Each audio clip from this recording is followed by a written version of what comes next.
وزیراعظم کے معاون خصوصی برائے سمندر پار پاکستانی سید ذوالفقار بخاری کی Pakistan press club UK international کے وفد سے ملاقات ہوئی۔ کہتے ہیں وزیراعظم کے ایجنڈے میں اوورسیز پاکستانیوں کے مسائل سر فہرست ہیں۔ دوہری شہریت والوں کے مسائل کے حل کے لیے قانون سازی کی جائے گی۔ بیورو چیف UK غلام حسین آوان کی رپورٹ دیکھیے۔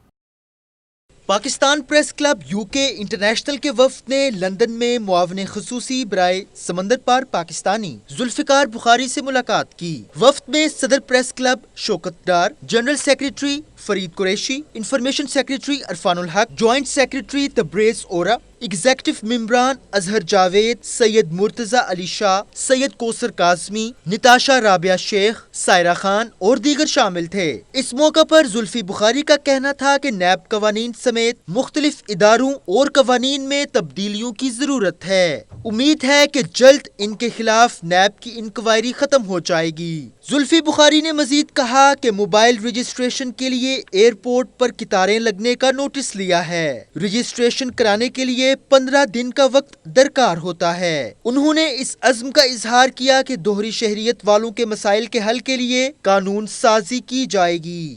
کیوز کی کمپلینٹ مجھے آئی ہے، لیکن میں پھر سے کہہ رہا ہوں کہ دیکھیں وہ اویئرنیس اتنی نہیں تھی۔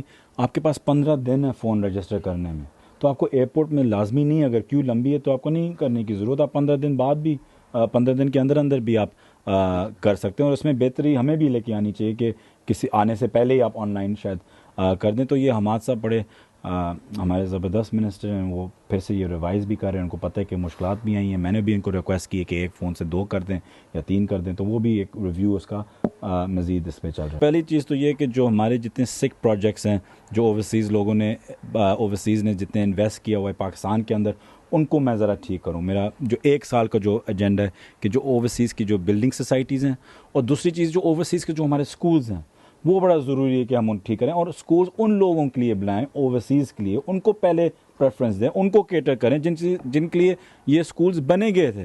سکولز میں آپ دیکھیں گے کہ لوکل پرائیویٹ زیادہ ہوں گے، اور جو اوورسیز کے بچے ہیں وہ ہمیں پاس ڈیٹا ہی نہیں تھا کہ اوورسیز پاکستانی واپس کتنے ہیں۔ پہلی دفعہ میں بایو میٹرک سسٹم لے کے آیا ہوں جو انسٹالڈ ہے، اس میں آپ کو پتہ چلتا ہے کہ کتنا لیبر باہر گیا ہے، کتنا واپس آیا ہے، ان کی ایکسپلوئٹیشن ختم ہوتی ہے، اور ان کی پوری فیملی ٹری مجھے ملتی ہے کہ کتنے بچے ان کے ہیں، مجھے کتنے ان کے بچے پڑھانے ہیں، کتنی کس ایریا میں ڈینسٹی ہے اس کی۔ یہ پہلی دفعہ ہوا ہے۔ زلفی بخاری کا مزید کہنا تھا کہ وہ صرف PTI کے نہیں بلکہ تمام اوورسیز پاکستانیوں کے وزیر ہیں۔ وزیر اعظم عمران خان بھی تمام اوورسیز پاکستانیوں کو ساتھ لے کر چلیں گے۔